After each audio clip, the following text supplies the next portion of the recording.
এখনকার বাবা মায়েরা কতই না শৌখিন, তাই না? যতই দিন যাচ্ছে ততই শৌখিনতা বাড়ছে, ততই আপডেট হচ্ছে, আমরা ডিজিটাল যুগে চলে যাচ্ছি। আগে মানুষ যা কল্পনা করত এখন সেটা বাস্তব রূপ নিচ্ছে। আসসালামু আলাইকুম, কেমন আছেন? আশা করি সবাই খুব ভালো আছেন। চলে এসেছি নিউ একটা ব্লগ নিয়ে। সো আজকের ব্লগটা অনেক বেশি স্পেশাল আমার জন্য। এখানে হচ্ছে আমি পার্সেল অর্ডার দিয়েছি, পার্সেলটা আনপ্যাক করছি। আনাবিয়ার 2 হাত এবং 2 পায়ের ছাপ নেওয়ার জন্য আমি কাস্টিং পাউডার অর্ডার দিয়েছি।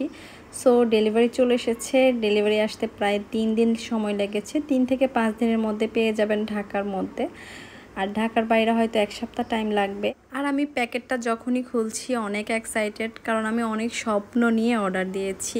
আর এই পুরো কাস্টিংটা করতে অনেক সাবধানে করতে হবে। যারা বড় অ্যাডাল্ট তাদের কিন্তু সব কিছু বুঝে সেটা খুব সহজে করা যায়, কিন্তু বেবিদেরটা সেটার বিপরীত। আমি অনেক কষ্ট করে করেছি। সো প্রথমে আমি নিয়েছিলাম কাস্টিং পাউডারটা, ওইটা হচ্ছে হাফ। আমার যেটা ছিল কাস্টিং পাউডার, আমি খুব সহজভাবে বলে দিচ্ছি। কাস্টিং পাউডার আমার যেটা ছিল স্টেপ 1, ওইটাকে আমি 4 ভাগ করেছি, যেহেতু আমি 2 হাত এবং 2 পায়ের ছাপ নিব। আর এই 4 ভাগটা যে কোনো একটা বাটিতে করে করা যাবে। সো আমি যখন করেছিলাম সেই ক্লিপটি নেওয়া হয়নি, সেটা হচ্ছে আনাবিয়ার যখন পায়ের ছাপটা নিতে গিয়েছি ও ঘুম থেকে উঠে যাওয়ার কারণে পুরো কাস্টিংটাই নষ্ট হয়ে গিয়েছে। সো আমি ব্যর্থ।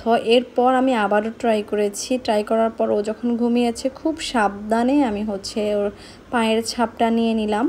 সেকেন্ড স্টেপ হচ্ছে স্টেপ 2 এর মধ্যে মোল্ডিং যে পাউডারটা, ওইটাও ঠিক আমি 4 ভাগ করে নিয়েছি, যেহেতু 2 হাত 2 পা।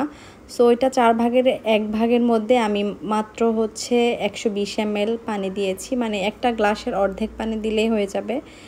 আর এই সবগুলো কিন্তু আপু খুব সুন্দরভাবে বুঝিয়ে দেয়, মানে আমি যে আপুর থেকে নিয়েছি। আমি পেজের লিঙ্ক এবং হচ্ছে ডেসক্রিপশন বক্সে সব কিছু দিয়ে দিব, পেজের নাম মেনশন করে দিব। আর বেবিকে যখন দিবেন তখন আপনারা অবশ্যই হাতে এবং পায়ে একটু তেল মালিশ করে নেবেন, তখন কিন্তু খুব ইজিলি এটা খুলে আসবে।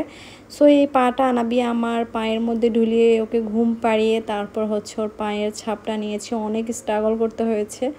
এই যে তারপর দেখার পর অনেকটা শান্তি লেগেছে। অলরেডি আমার একটা পায়ের কাস্টিং করা হয়ে গিয়েছে, আর আমি একটা কাস্টিং পুরো নষ্ট করে ফেলেছি, মানে আনাবিয়া ঘুম থেকে উঠে যাওয়ার কারণে পুরো নষ্ট হয়ে গিয়েছে। আর সেকেন্ড পাটাও আমি সেমভাবে ছাপটা নিয়ে নিলাম। নিয়ে নেওয়ার পর আমি আবারও সেকেন্ড স্টেপটা ফলো করে এখানে 120 ml পানির সাথে 4 ভাগের 1 ভাগ পাউডার মিক্স করে গুলিয়ে নিচ্ছি। সো ফার্স্টের যেই কাস্টিংটা থাকবে ওইটা কিন্তু খুব পারফেক্টভাবে মিক্স করতে হবে। সেকেন্ড 19-20 হলেও কোনো প্রবলেম নেই, মানে পানির পরিমাণটা সময়টাও খুব কম থাকে, আবার খুব ভালোভাবেও মিক্স করতে হবে, না হলে বাবল থেকে যাবে। সো আমি একদম হাত দিয়ে এখন মিক্স করা শুরু করে দিলাম। যদিও হাত দিয়ে আপনারা মিক্স করবেন না, কোনো লাঠি বা চামচ এগুলোর মাধ্যমে করবেন। এরপর আমি মোল্ডিংটা দিয়ে খুব ভালোভাবে ফিঙ্গারগুলোতে যেন যায় আমি হচ্ছে একটু নাড়াচাড়া করে দিলাম। এরপর হচ্ছে দেওয়ার সব কিছু কমপ্লিট করার পর আমি এটা রেখে দিব 2-3 ঘন্টার জন্য। তারপর যখন শক্ত হয়ে যাবে এরপর হচ্ছে এটাকে খুলবো। আর এখন এই যে আমার হাতের অবস্থা, হাত তাড়াতাড়ি ওয়াশ করে ফেলেছি। আর এর মধ্যে হচ্ছে আমি প্রথম যে পাটা বানিয়েছি ওটার মধ্যে দেখেন হালকা হালকা কিন্তু বাবল ছিল, যার কারণে হচ্ছে একটু ছিদ্র ছিদ্র হয়েছে। তো এইটার সমাধানও আছে। এটাকে আমি হচ্ছে একটা কটন নিয়েছি, আর না হলে একটা সিপ টিফিন বা একটা শলা, যেভাবে আপনার পসিবল হয়। যদি বড় কোনো ছিদ্র থাকে তাহলে কটন বারে একটু মোল্ড নিয়ে আপনি লাগাতে পারেন, আর যদি ছোট হয় তখন কিন্তু শলা বা এরকম সিপ টিফিনের মাধ্যমে অল্প একটু একটু দিয়ে ছিদ্রগুলোকে বন্ধ করতে পারেন, তখন কিন্তু সমাধান। আর সেকেন্ড আমি যে পাটা বানিয়েছি, তো এটা 2-3 ঘন্টা পরে ফিরে আসলাম। আর এখানে দেখেন পায়ের আঙ্গুলে অনেক বাবল ছিল, যার কারণে একটা বড় একটা ছিদ্র হয়েছে, ওটার সমাধানও আমি করব। আর এখানে যে পায়ের মধ্যে একটা বড় বাবল ছিল ওটাকে কিন্তু ছুরি দিয়ে আস্তে করে কেটে ফেলা যাবে। আর এর মধ্যে আমি হাত করেছিলাম, যেহেতু প্রথম কাস্টিং পাউডারটা আমার নষ্ট হয়ে গিয়েছে, যার কারণে আমি একটা হাত করতে পারিনি। সো এটা পরে করব। আর এটা হচ্ছে আপুর পেজ লিজাস কালেকশন। সো আপনারা অর্ডার দিতে পারেন। খুবই সুন্দরভাবে আপু বুঝিয়ে বলে সব কিছু। আমি প্রথম আমার মাথায় কোনো কিছুই ঢুকছিল না যে আমি কিভাবে কি করব। সব কিছু কিন্তু লেখা থাকে বা পেজে সব কিছু দেওয়া থাকে, আর সব কিছু মেসেজও দেওয়া থাকে। তারপরেও সব কিছু মনে হয় মাথার উপর দিয়ে যাচ্ছে, কিছুই বুঝতে পারছি না। এরপর অনেক ঠান্ডা মাথায় সব কিছু বুঝে নেওয়ার পর এখন একদমই সহজ মনে হয়। আর এখানে আপু রঙও দিয়ে দিল এখানে কালার করার জন্য।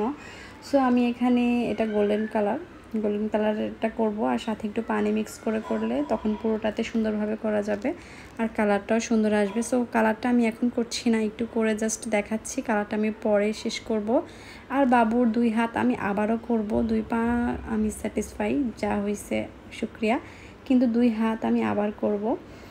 আমাদের কাপল হাত করার ইচ্ছা আছে, এরপর তখন আমি আনাবিয়ার হাত আবার ট্রাই করব। এগুলো হচ্ছে স্মৃতি, আসলেই ছোট ছোট মেমোরিগুলো কিন্তু থেকেই যায়। আর পায়ের আঙ্গুলের মধ্যে যে কাস্টিংটা রয়ে যাবে, ওটাও কিন্তু আপনারা খুব সহজে শলা দিয়ে বের করে ফেলতে পারবেন, আর উপরে ছিদ্রগুলো বন্ধ করতে পারবেন। শুধু একটু ধৈর্য লাগবে, আর একটু ধৈর্য ধরে কিন্তু সব কিছু করলে অনেক সুন্দর স্মৃতি হয়ে থাকবে। এগুলো আসলে অনেক স্মৃতি, আর এখন এগুলো খুব কম অ্যাভেলেবেল হয়েছে, আর ছাপটা পুরো বাস্তব মনে হচ্ছে, যার কারণে বেশি ভালো লাগে, একদম স্মৃতি হয়ে থাকবে। আর আমি পরে এটাকে রোদে শুকিয়েছি 2-3 ঘন্টা। এই ছোট ছোট স্মৃতিগুলো আজীবন থেকে যাবে। আজকের ভিডিওটা এই পর্যন্তই, ভালো থাকবেন, আল্লাহ হাফেজ, আসসালামু আলাইকুম।